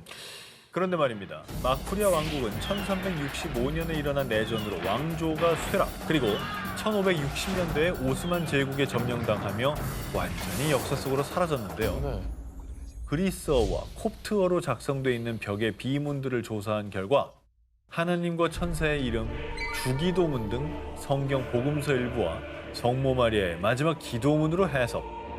하지만 미라들이 지키는 무덤의 주인 마쿠리아 왕의 정체는 물론 마쿠리아 왕국 역사의 많은 부분이 현재 미스터리로 남아있는 상황입니다. 저렇게까지 아예 자료가 없다라는 게 사라진 문명이라고 하니까 너무 좀 의문이긴 하네요. 인디아나 존스 모모모 신의 도시. 고대 문명과 전설의 왕국을 찾아 전 세계로 모험을 떠났던 인디아나 존스. 인디아나 존스가 마야 문명에 잃어버린 크리스탈 왕국을 발견했듯이 이번엔 저와 함께 잃어버린 도시 화이트 시티를 찾아 떠나보겠습니다. 오, 화이트 시티? 화이트 시티는 뭐죠? 처음 들어보는데? 건축물들이 모두 하얀색이라 화이트 시티라 불리는 이곳은요. 수백 년 전 중앙 아메리카 일대에서 신비로운 낙원인 그곳에 들어선 사람은 다시는 세상에 못 돌아온다.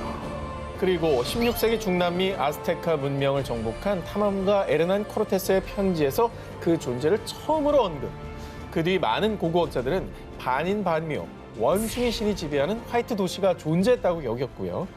야, 이건 진짜 인디아나 존스에 나올 것 같은 그런 내용이네요. 와, 신비롭지 않습니까? 되게 이쁘게. 네. 자, 그리고 드디어 2015년 미국과 온두라스의 합동 탐사대는요. 특수부대의 도움을 받아 하늘길로만 접근할 수 있는 온두라스 모스키티아 지역 밀림에서 레이저 스캔 기술을 통해 전설 속 화이트 시티의 흔적을 확인합니다. 원숭이 같긴 하네. 근데 나는 이건 뭐 느낌일지 모르겠지만 굉장히 저거는 그 주술적 의미가 강한 것 같아요. 숭배 대상으로. 네. 그러니까 이게 원숭이일 수도 있고 원숭이 신을 모시는 걸 수도 있고. 형상화시키는 걸 그렇죠. 아까 언급이 됐죠. 원숭이 신을 위한 제사를 지낼 때 갖다 놓는 어떤 형상물일 수도 있고. 오, 신기하다. 이 탐사대는 이곳에서 샤머니즘 문명의 흔적인 반인반수의 돌 조각을 비롯 10에서 14세기의 것으로 추정되는 뱀과 새 등으로 장식한 조각 50여 개를 발견했고요. 그리고 강력한 리더십, 즉 권력 계층이 있었다는 것을 보여주는 피라미드까지 발견됐습니다. 저 왼쪽 위에 토기 파편같이 보이는 걸 보면 저거는 상당히 정교하지 않나요? 그러니까 문양이 네. 저 정도 장식이 있다는 건 약간 그 계급 사회가 그렇죠. 무엇보다 피라미드 같은 거 세우려면은 계급이 높은 사람이 강제로 시키지 않는 한 그런 큰 걸 만들 수 없습니다. 오해 없이 못 만들죠. 인력을 동원하지 않는. 자, 그런데 더 놀라운 것은 이 유물들이 거의 약 1000년 전의 것임에도 불구하고 원형이 잘 보존된 상태였고요. 뿐만 아니라 탐사대를 이끈 고고학자 크리스토퍼 피셔에 따르면 이 유물들은 단순한 잃어버린 도시가 아니라 프리 컬럼비안 문명을 상징합니다. 아하. 지금까지 많은 사람들의 손을 타지 않아서 그래서 천만다행이라는 생각이 좀 들기도 그 하고요. 보존 상태가 너무 좋죠. 그렇죠. 지금 굉장하네요.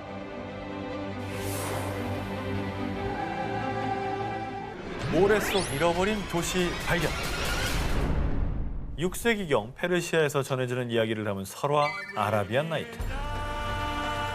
이번에 저와 함께 떠날 곳은요. 아라비안 나이트에서 풍요의 도시로 등장하는 오만의 전설 속 고대 도시, 바로 우바르입니다. 전설에 따르면요, 우바르는 당시 금만큼 가치가 컸던 약재이자 향료인 유향의 교역으로 화려하게 번성하면서 일명 환상의 도시로 불렸습니다. 그러나 사치와 타락에 젖은 주민들의 모습에 노여워한 신이 한순간에 도시를 모래 속에 묻어버렸고 이후에 사라진 사막의 아틀란티스라고 전해졌습니다. 감쪽같이 사라진 도시의 이야기에 사람들은 정말 우바르가 그저 전설 속 이야기인 줄로만 알았습니다. 만 1992년 우바르가 실제로 존재했었다는 소식이 전해진 겁니다. 이건 뭐 전설 속의 얘기가 아니라 도시가 실제했다는 거잖아요. 이게 대체 뭐지? 1992년 레드셋 위성의 원격 감지 레이더가 포착한 무언가. 이것이 모래 속에 파묻혀 있던 우바르의 발견이었습니다. 사막 한가운데 저게 나온 거네. 저 길이 예. 그리고 해당 자료를 분석한 결과 오만 남부 살랄라 지역에서 북쪽으로 약 170km 떨어진 사막에서 우바르로 추정되는 유적이 발견됐는데요. 이후 계속된 조사 끝에 우바르와 예멘 동부를 잇는 일명 인센스 로드 유향길과요. 유향을 나르던 아랍 상인들이 이정표로 사용한 것으로 추정되는 30여 개의 석합이 발견됐다고 전했습니다. 뭐 실크로드 같이 뭐 그런 게 있었네. 향로드네, 향로드. 유향으로 번성했던 게 맞긴 한가 봐요. 예. 근데 이게 갑자기 하루아침 모래에 이렇게 파묻혔다는 게 가능한가요, 이게? 조사 결과 우바르가 들어섰던 곳의 지하에서 거대한 석회암 동굴이 발견됐고요. 1세기 무렵 폭우가 쏟아지자 결국 석회암 동굴이 무너지면서 한순간에 도시가 땅 밑으로 꺼져버렸던 겁니다. 석회가 물에 약하니까 주저앉은 거네요. 저 당시에 만약에 저런 일이 있다라면 저걸 과학적으로 설명하지 못했을 테니까 그냥 신이 덮었다라고. 혹시 옛날에 그런 걸 과학적으로 어떻게 설명했겠어요? 과학적으로 모르니까 신이 분노한 줄 알겠어. 하루아침에 그렇게 도시가 얘기할 수 주저앉아 있을 것 버리니까 뭐. 전설로만 전해졌던 고대 도시 우바르. 과연 싱크홀에 묻히기 전 우바르는 어떤 모습이었을까? 트로이 전쟁의 산물 이것 발견. 트로이 전쟁을 그린 호메로스의 서사시 일리아드를 각색, 배우 브래드 피트가 아킬레스 역을 맡아 사상 최대의 대격전을 벌였던 영화 트로이 기억하시죠? 이거 너무 재밌었어. 너무 리얼하게 잘 그렸어. 뭐 영화로도 많이 알려지고 그리스 신화로도 많이 알려졌잖아요. 그렇죠. 네. 예. 그러니까 난공불락의 이 트로이 성을 열기 위해서 오디세우스가 거대한 목마를 만들어서 함락을 시켰다. 그렇죠. 이게 트로이의 목마인데 그렇죠. 이게 실화입니까? 고대 그리스 영웅 서사시에 등장하는 트로이 전쟁은 1870년 독일 고고학자 하인리히 슐리만이 트로이의 흔적을 발견하며 트로이 전쟁 역시 신화가 아닌 역사였다는 주장에 힘을 실었는데요. 그런데 트로이 전쟁이 실제했다는 결정적 증거가 또 하나 발견됐다고 합니다. 전설처럼 전해졌던 트로이 전쟁의 산물, 고대 도시 테네아. 그런데 문헌으로만 전해지던 전설의 도시 테네아의 흔적이 실제로 발견된 겁니다. 트로이라는 곳은 유적들이 발굴되면서 실존 지역으로 확인됐잖아요. 근데 여기에서 또 하나의 증거가 더 나왔다는 거잖아요. 2018년 그리스 문화부에 따르면 672제곱미터 면적의 유적지를 발견. 테네아 형식으로 추정되는 문과 대리석, 거주 공간과 도로를 비롯해서요. 무덤에서는 보석, 장신구, 200개의 도금된 노잣돈 등 와, 도시의 부유함을 상징하는 유물들이 출토됐습니다. 번성했네. 과거에 저 정도라면 뭐 엄청나게 번성한 거죠. 근데 저게 테네아라는 증거가 있습니까? 저 도시가? 좋은 질문입니다. 뭐 테네아가 새겨져 있든가. 그간 고대 그리스인들이 사용하던 무늬가 새겨져 있는 도자기 형식과는 다른 심플한 디자인의 도자기가 함께 발견됐고요. 그리고 2명의 태아가 담긴 항아리까지 출토. 고고학자들에 따르면 이는 인근에 위치한 고대 미케네, 코린트 등 그리스인들의 매장 방식과는 다른 독자적인 형식이며 테네아만의 문화라고 주장했고요. 그리고 발굴 책임자 엘레니 코르카에 따르면 테네아는 신화를 역사로 만들 뿐 아니라 그레코로만 시대의 환상적인 문화의 성취입니다. 라며 트로이 전쟁이 단순 신화가 아니라 실제 존재했음을 시사했습니다. 역사가 된 신화 속 트로이 전쟁. 어쩌면 많은 전설 속 이야기는 신화를 가장한 인류의 역사일지도 모릅니다.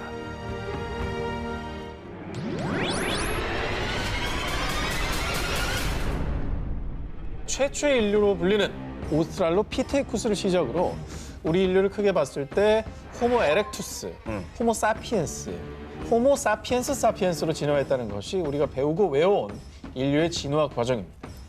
자, 그런데 말입니다. 2019년 4월 이 보편적인 진화 과정을 반증하는 신인류가 발견됐다는 내용이 그것도 영국의 저명한 과학학술지 네이처에 실리면서 학계가 발칵 뒤집혀졌습니다. 인류 진화 과정에 없던 새로운 인류가 발견됐다는 거예요? 그렇죠. 그럼 새로 배워야겠네. 자, 2007년 필리핀 북부 루손 섬에 위치한 칼라오 동굴 내 석회암 지층에서 성인 2, 어린이 1명의 것으로 추정되는 치아, 발가락 뼈 등이 발견됐는데요. 이후 프랑스 국립자연사박물관과 필리핀 대학 연구팀이 이 화석의 연대를 측정한 결과 5만에서 6만 7천 년 전의 원인으로 추정됐습니다. 게다가 해당 원인의 치아 역시 호모사피엔스처럼 이전 인류에 비해 그 크기가 작은 것으로 나타났습니다. 지금 치아랑 큰 차이 없지 않아요? 어금니 같잖아요, 그죠? 어금니. 진짜 비슷하게 생겼는데? 그런데 말입니다. 루손섬 칼라오 동굴에서 발견된 화석을 연구한 전문가들은 현생 인류와 같은 진보적인 측면과 침팬지 등에게서 보이는 원시적인 면이 섞여 있습니다. 발가락뼈를 자세히 보면 확연하게 발가락뼈가 굽어져 있죠. 이처럼 굽은 발가락뼈의 특징을 갖고 있는 인류는 바로 300만 년 전 활동했던 초기 인류 오스트랄로피테쿠스였습니다.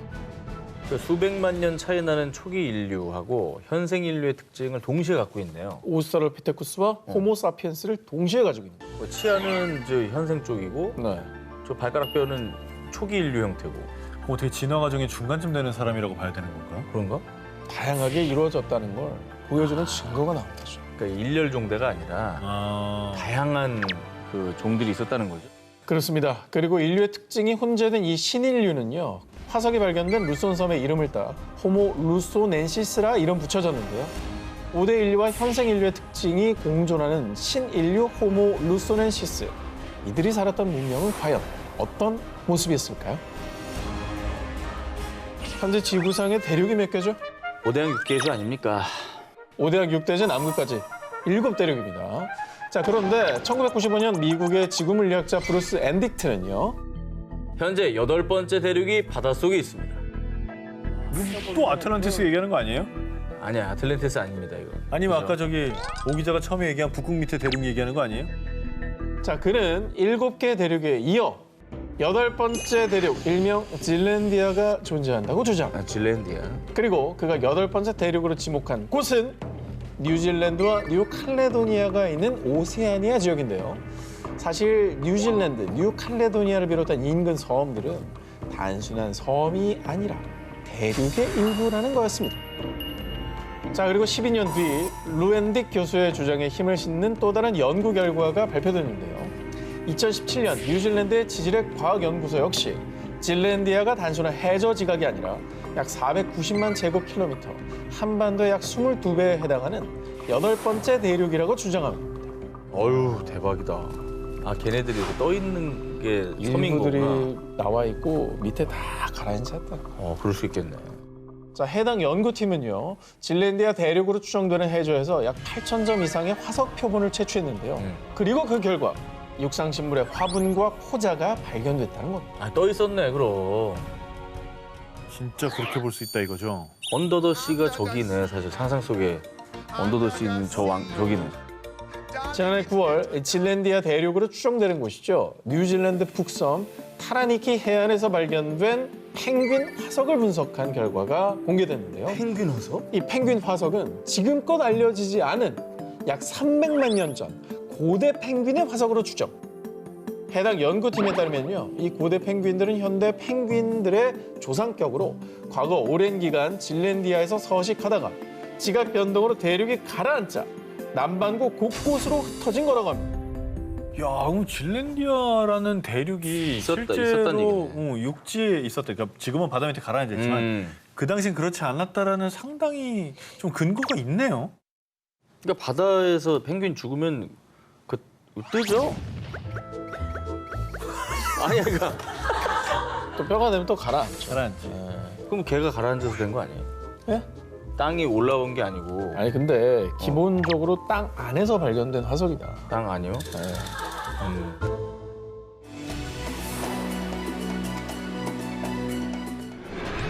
연못 아래 잠든 2000년의 비밀.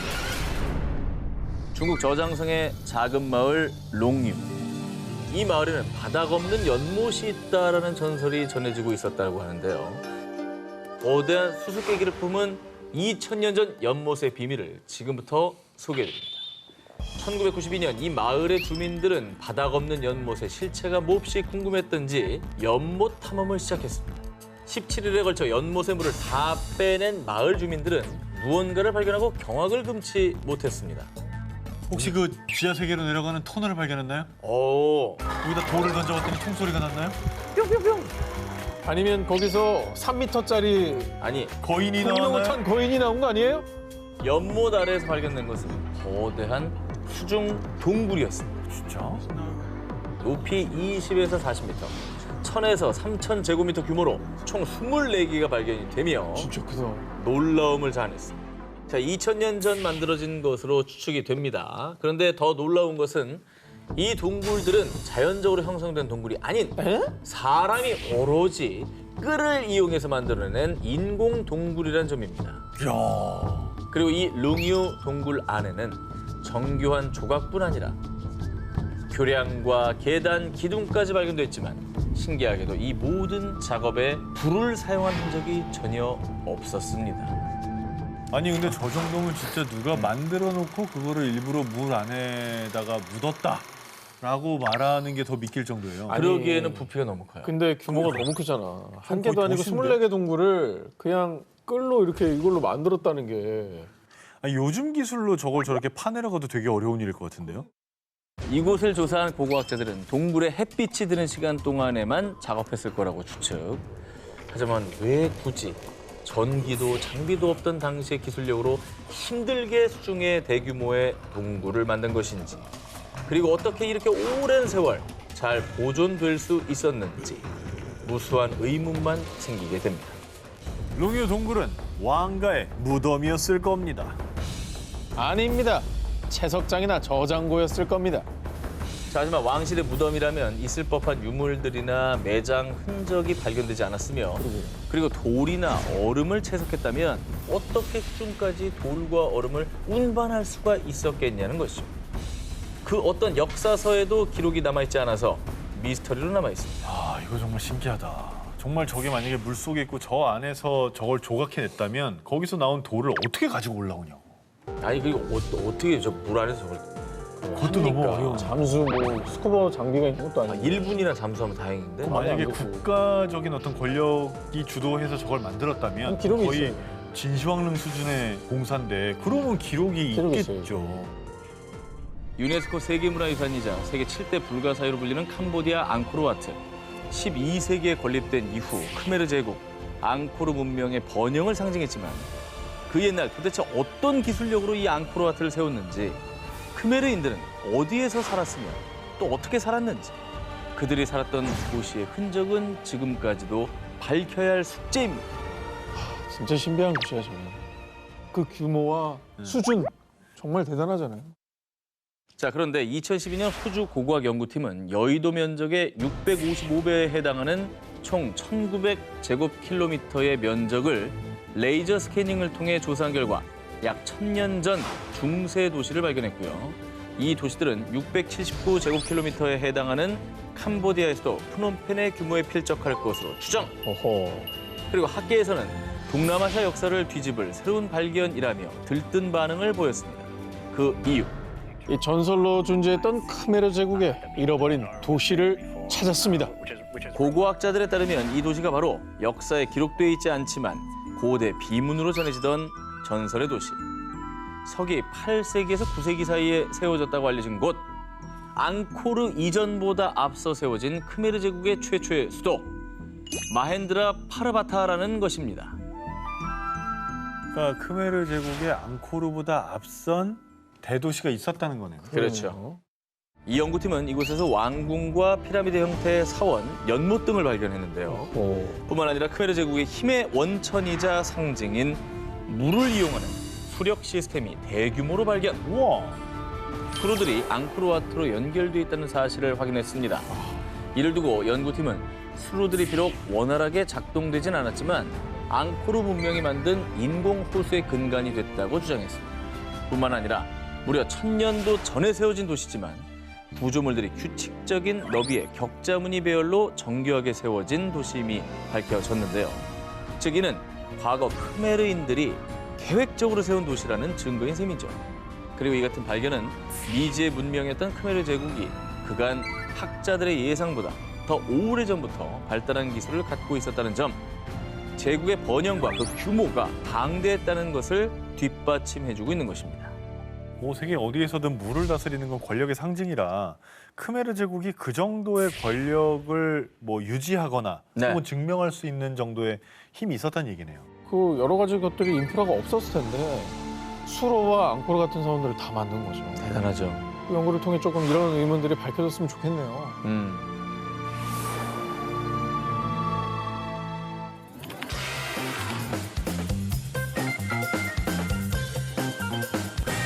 잃어버린 세계를 찾아서 싶고 저 한 기자의 1위 후보 공개합니다.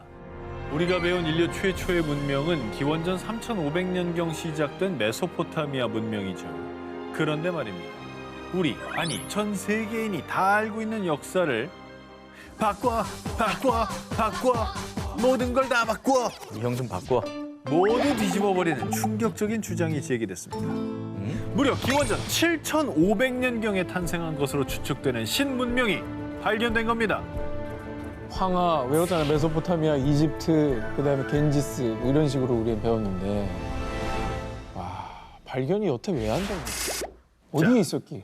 어쩌면 인류 역사를 새로 쓸지도 모르는 신문명은 인도 구자라트주에 위치한 캔베이만의 해저에서 발견됐습니다. 인도구나, 인도. 바다 아래에 있었어? 2001년 인도 국립해양기술원이 해양 오염도 측정을 위해 음파 탐지기로 해저 촬영을 하던 중 바닷속에 뭔가 직사각형의 구조물이 보이는데요? 고대 도시의 터로 추정되는 다양한 크기의 직사각형 구조물 수십 개를 발견했는데요. 와 저거는 사람이 만든 거네. 당시 인도 해양 고고학의 최고 권위자인 라오 박사와 전문 다이버들이 투입돼 조사한 결과 댐으로 추정되는 건축물과 댐? 전쟁에 사용된 것으로 보이는 전망대, 에이. 곡물 창고, 공중 목욕탕이 있었고요. 와. 심지어 주거지로 추정되는 곳에는 지금의 하수도 시설과 매우 흡사한 통로와 도로의 흔적도 발견됐습니다. 세계 곳곳의 바다에서 해저 도시가 발견이 됐습니다. 그죠? 그중에 이 인도의 해저 도시가 인류 최초의 문명이라는 증거 있습니까? 아니 억지를 부리지 말자고요 우리가 증거 앞에서. 이 당시 조사팀은 이 해저 도시에서 발견한 도자기, 조각상, 난로 재료 등 약 2,000점의 유물을 인양했습니다. 그런데 그중에 작은 나무 화석이 발견됐고요. 이 나무 화석에 대한 탄소 연대 측정을 한 결과 밝혀진 충격 사실.